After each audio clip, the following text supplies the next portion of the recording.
Internaute, je vous le rappelle, Amar doo wàññi sa son bi. Amis internautes, je vous le rappelle, on est sur Cœur Ouvert avec les deux yi nga xamante ni ñoom c'est des pionniers du rap galsen, c'est des pionniers du rap africain macha allah ma toog ak ñoom di waxtaan ak ñoom ñu ngi ci deuxième partie bi nag deuxième partie bi on va parler de l'effet Covid instant yi nii nag président de la République ak bi nga xamante ni moom mooy gouvernement am dañu tere bépp yëngu-yëngu boo xamante ni artistes yi dañ ko doon def ñu bëggoon ci xam yéen seen position d'abord lan la. Ñun suñu position mooy chaque Sénégalais a le devoir de travailler. On nous a dit il faut apprendre à vivre avec le Covid kenn waxuñu il faut apprendre à mourir avec le Covid. Donc ñun lu ñuy wax mooy il faut que ñu mën a liggéey def parce que loolu ci loolu la ñuy mën a dundal suñu njaboot te mën nañ ko def en respectant yenn mesures barrières yi. Donc mën nañ ko def dans des endroits yoo xam ne on va limiter le public. ñu ngi koy def ci restaurant yi ci hôtel yi te je pense pas que jusque là nee nañ ne musique mooy tax Covid di circuler donc rassemblement ak dankaloo bi la ñuy bañ mais je pense que dans les restaurants wala dans les hôtels wala ci place yu ndaw yu ñuy jouer justement nit ñi dañuy toog c'est pas des gens qui sont collés xam nga et donc loolu dañ koy respecter yàgg nañ ko respecter mën nañ ko respecter donc loolu moo tax ñu ne au gouvernement que ñun dañu bëgg liggéey comme tous les autres comme tous les agents des ministères lu ñu bëgg mooy liggéey nekk ñu fi pour ñaan leen xaalis dañ leen on demande juste à pouvoir def suñu liggéey dignement sans def nañ ci ay jéego yu bëri waxtaan nañ ak ministre de la santé ba jébal ko benn protocole sanitaire ministre de l'intérieur ministre de la culture donc am na ay waxtaan yoo xam ne commencé nañ ko depuis il y a quelques mois donc c'est avec une grande surprise qu'on a vu que gars yi ñëwaat ci décision boobu gëm nañ ne deuxième vague am na mais ça ne veut pas dire que tout le monde doit arrêter de travailler. Je pense que l'Afrique doit savoir tirer profit du Covid et ne pas baisser les bras. Et c'est parce que ce qui se passe aux États-Unis du lu xew Sénégal, ce qui se passe en France du lu xew Sénégal, du lu xew Afrique en général. Donc aujourd'hui, si on a une avance sur l'histoire, il faut en profiter. Xam nga, il faut pas que le secteur de la culture ak économie culture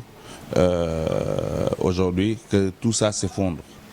Parce que l'économie de la culture, ce n'est pas seulement le côté folklorique de la musique, c'est toute l'économie, c'est-à-dire les restaurateurs, les jaillir, les gens qui sont dans la sécurité. Il y a beaucoup de métiers, que ce soit dans la musique, il y a plein de métiers, tu vois, les techniciens, les instrumentistes, les chanteurs, les managers, les whatever. Il y a trop de métiers. La presse, tu vois. C'est tout ça, c'est un ensemble qui crée une économie de la culture. Économie culture boobu si elle tombe c'est des milliers de personnes qui sont au chômage qui sont dans la misère et qui tendent la main donc il faut faire attention parce que loolu on appelle ça une bombe sociale donc voilà pourquoi ñuy alerter gouvernement bi en leur disant nañu waxtaan comme ça qu'on prenne des bonnes mesures parce que nous sommes assez adultes mûrs on n'a pas envie d'être contaminés ñun d'abord on n'a pas envie de contaminer les autres. Donc on sait qu'on peut travailler en respectant les mesures barrières. Donc il faut qu'on apprenne ça. Pour moi, c'est ça, apprendre à vivre avec le Covid. Sinon, c'est la décision qu'ils ont prise, ça s'apparente à apprendre à mourir avec le coronavirus. D'accord déggati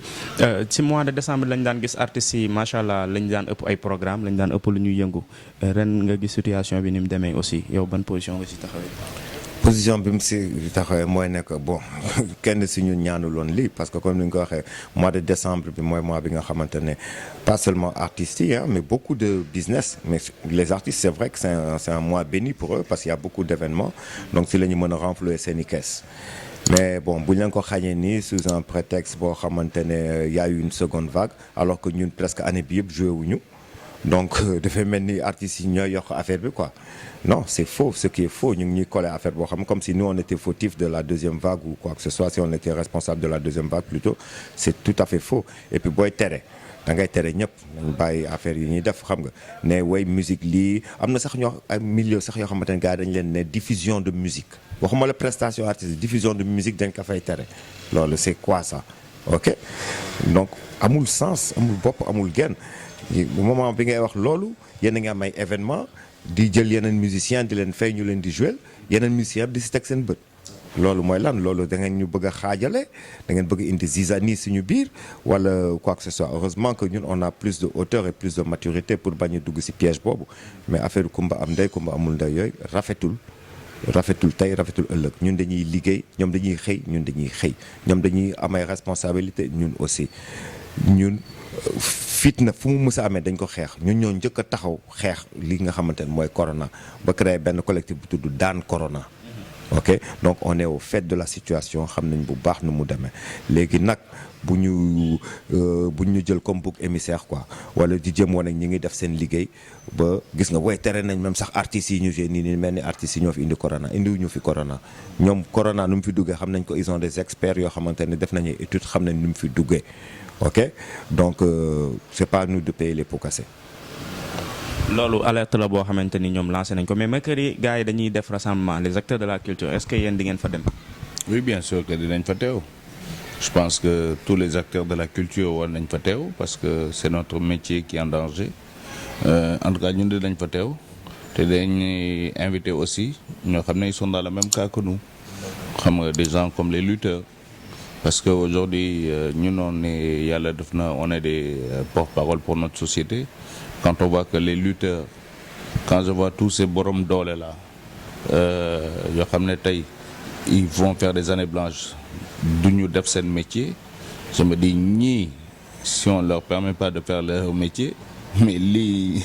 ay borom doole la ñu de il faut pas gars yi mer bay àllu donc voilà donc loolu lépp laay woowee bombe sociale boo xam ne il faut la gérer avant que ça n'explose.